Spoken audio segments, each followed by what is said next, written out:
है जी Odisha public service commission की तरफ से, जिनके बारे में आपको पता होना चाहिए ताकि आप फॉर्म फिल कर सकें। बहुत सारे सब्जेक्ट्स में है, 1375 पोस्ट है, सिलेबस तक इन्होंने मेंशन कर दिया है। तो हम सारी चीजें कब से कब तक फॉर्म भरे जाएंगे, हार्ड कॉपी भेजनी है नहीं भेजनी है, कौन कौन ये फॉर्म्स फिल कर सकता है, क्या दूसरे स्टेट के बच्चे फिल कर सकते हैं या नहीं, सो वो सारी चीजों पे हम डिस्कशन करेंगे। तो एक बार ध्यान से सुन लीजिएगा, ठीक है जी। सो ओडिशा पब्लिक सर्विस कमीशन की तरफ से ये वैकेंसीज निकली है। अगर देखा जाए तो ये opsc.government.in की वेबसाइट पे भी आपको चीजें मिल जाएंगी, ये सारी की सारी नोटिफिकेशन भी मिल जाएगी। ये रिक्रूटमेंट है किसकी पोस्ट के लिए, पीजीटी की पोस्ट के लिए, यानी पोस्ट ग्रेजुएट टीचर्स जो है यहाँ पे ये हायर कर रहे हैं इन ग्रुप बी।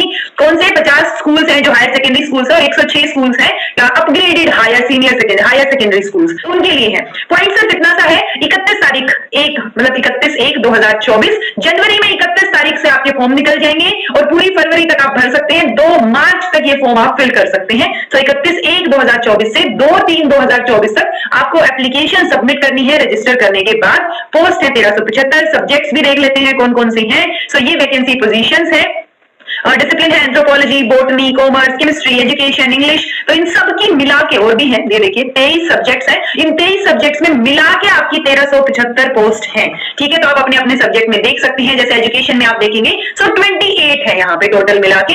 एसटी के लिए है 6, then ST, SC, SC, BC, unreserved. So overall यहाँ पे पूरी कैटेगराइजेशन आपको मेंशन कर रखी है। आप अपने सब्जेक्ट की जो है वो चीजें यहाँ से देख सकते हैं, ठीक है। उसके बाद अगर बात की जाए एज की, सो एज जो है जी 21 से 38 के बीच होनी चाहिए। इन जनरल अगर हम बात करें तो मैक्सिमम एज लिमिट 45 रहेगी जो इन सर्विस कैंडिडेट है, यानी जो ऑलरेडी पीजीटी वगैरह स्कूल्स में पढ़ा रहे हैं ना, वो अगर पीजीटी के लिए फिल कर रहे हैं ये वाले फॉर्म्स, तो उनके लिए 45 तक चलेगा। उसके अलावा एज रिलैक्सेशन अगर आप देखेंगे तो अगर आप SC, ST, socially educationally backward class, women और एक्स सर्विसमैन अगर हैं तो 5 साल की छूट मिल रही है आपको एज में, यानी कि यहाँ पे ये आपकी 38 साल थी, 38 का आप 2 और 3 43 कर लीजिए, ठीक है। 38 का 48 कर लीजिए अगर आप पीडब्ल्यूडी से बिलोंग करते हैं तो, प्लस अगर आप पीडब्ल्यूडी से भी बिलोंग करते हैं और एससी, एसटी, एससी, बीसी वाली कैटेगरी से भी बिलोंग करते हैं, तो ये दोनों अगर बिलोंग करते हैं तो टोटल मिला के आपकी 15 इयर्स की रिलैक्सेशन हो जाएगी। ओके, तो ये एज लिमिट हो गई। क्वालिफिकेशन क्या रहेगी, obviously PGT, post graduate teachers hire कर रही है, तो आपने मास्टर डिग्री तो किसी न किसी एरिया में की हुई होनी चाहिए।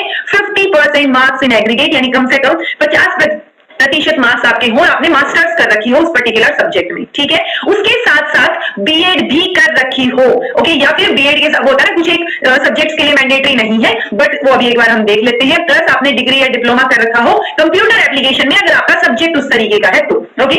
एक नोट है यहाँ पे कि बीएड क्वालिफिकेशन जो है सब्जेक्ट्स अदर देन, यानी बॉटनी, केमिस्ट्री, इंग्लिश, इकोनॉमिक्स, ये जो मेन सब्जेक्ट्स हैं, इनके अलावा अगर कोई सब्जेक्ट है लाइक उर्दू है, ठीक है, या और सब्जेक्ट जो बच गए, यहाँ पे अपने पास तो कुछ एक सब्जेक्ट ही मेंशन है ना, जैसे 1 2 3 4 5 6 7 8 9 10 11 12 13, सो इन 13 सब्जेक्ट के अलावा भी तो 10 सब्जेक्ट्स बच गए, उनके लिए आपको मैंडेटरी नहीं है बीएड, ओके। ये बात ध्यान रख सकते हैं। कोई एग्जामिनेशन फीस यहाँ पर नहीं लग रही है, तो फॉर्म फिल करना तो एटलीस्ट बनता है, ओके। आप एग्जाम दे ना दे वो बात की बात है, एटलीस्ट फॉर्म तो फिल कीजिए।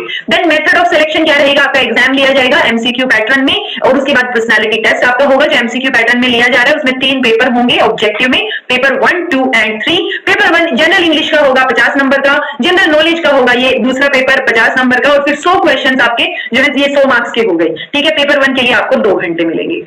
पेपर 2 की बात करें तो यहाँ पर भी क्या है 100 क्वेश्चंस है, कंसर्न्ड ऑप्शनल सब्जेक्ट से होगा, जिस सब्जेक्ट में आप फिल कर रहे हैं, सो वो 100 मार्क्स का होगा आपका, और उसमें आपको 2 घंटे मिलेंगे। अगेन पेपर 3 जो है वो पेपर 2 मतलब 2 है यहाँ पे, पेपर 1 और पेपर 2, यानी आपके ऑप्शनल सब्जेक्ट में मान लो आप एजुकेशन का पेपर दे रहे हैं तो उसमें ही एजुकेशन में पेपर 1 और पेपर 2 और पेपर 3 ये एजुकेशन के ही है, बट अलग अलग सिलेबस मेंशन है इनका। तो ये 100 और 100 यानी 200 नंबर का तो आपका ऑप्शन पेपर सब्जेक्ट का है, और 100 नंबर का आपका जनरल नॉलेज और जनरल इंग्लिश का है, तो 300 नंबर का पेपर है आपका, ठीक है। मिनिमम क्वालिफायर ये देखिए नेगेटिव मार्किंग यहाँ पर रहेगी, अगर आप आंसर्स गलत करते हैं, हर एक गलत आंसर के लिए 25% मार्क्स जो है वो डिडक्ट कर लिए जाएंगे, यानी अगर एक क्वेश्चन 1 नंबर का है तो 0.25 की नेगेटिव मार्किंग यहाँ पर आ जाएगी, ओके।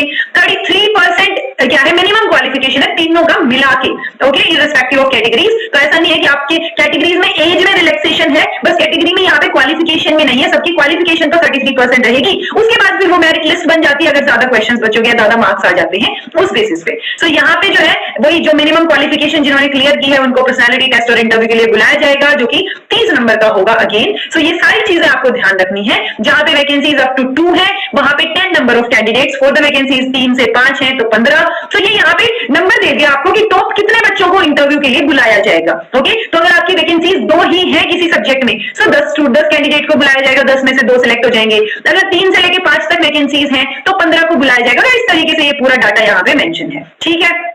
अब बात आती है और भी एलिजिबिलिटी कंडीशन। तो और स्टेट के बच्चे भर सकते हैं डेफिनेटली, लेकिन आपको ओडिया आनी चाहिए। तो ओडिया तो यूजुअली आपकी मदर टंग है, तो ओडिशा वाले बच्चों को या फिर आसपास के 1-2 स्टेट के और बच्चों को आ जाएगी।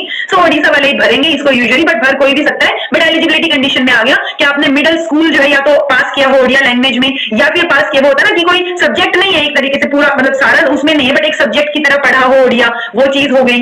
या फिर ये pass in Odia as a language subject in final exam of class 7th, तो वहां पे पढ़ा हो। सो वो ओडिया जो लैंग्वेज है इनकी ओडिशा की, सो वहां पे ये थोड़ी सी एक रिस्ट्रेंट आ गया कि बाकी जिनको नहीं आती है, जिन्होंने ओडिया में एग्जाम नहीं दिया है, तो वो नहीं फिल कर पाएंगे इसको, ठीक है। सो बाकी ज्यादा कुछ है नहीं, वही नो ऑब्जेक्शन सर्टिफिकेट वगैरह ये सारी चीजें आपको फिल करके देनी है। तो जो जो चीजें इसमें लिखी है वो आप फिल कर सकते हैं, तो कोई भी फिल कर सकता है। वैसे तो ऊपर दे दिया सिटीजन ऑफ इंडिया, लेकिन सिटीजन ऑफ इंडिया में ओडिया कितनों को आती है उस बेसिस पे चीजें होंगी। ऑनलाइन एप्लीकेशन आप ओपीएससी की वेबसाइट पे सबमिट कर देंगे, आपकी सारी चीजें, और उसके साथ साथ आपको हार्ड कॉपी भी भेजनी है, आई थिंक वो एक बार देख लीजिएगा, ठीक है। ये देखिए सर्टिफिकेट्स और डॉक्यूमेंट्स जो अटैच करने होंगे वो यहाँ पे मेंशन है कि आपने मैट्रिकुलेशन का सर्टिफिकेट उस कंसर्न जो आपका वो है बोर्ड से, देन बैचलर का सर्टिफिकेट, पोस्ट ग्रेजुएशन का, बीएड का, जो और आपके सब्जेक्ट्स आपने किए होंगे जो भी उनमें जो मार्क्स हैं या जो भी चीजें हैं वो सारी आपको यहाँ पे अटैच करनी है।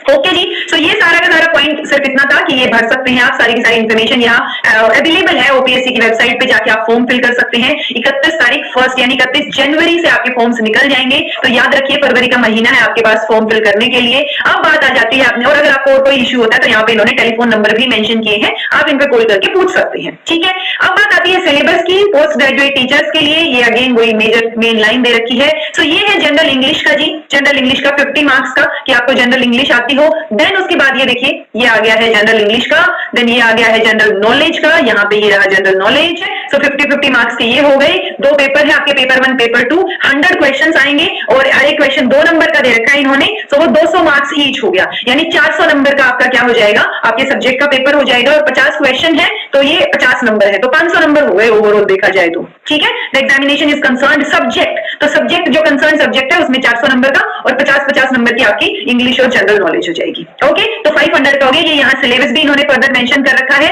एंथ्रोपोलॉजी का, देन आगे मेंशन है मेंशन बॉटनी का। तो इस तरीके से सब सब्जेक्ट्स के यहाँ पे सिलेबस मेंशन है, पेपर 1 पेपर 2 दोनों के।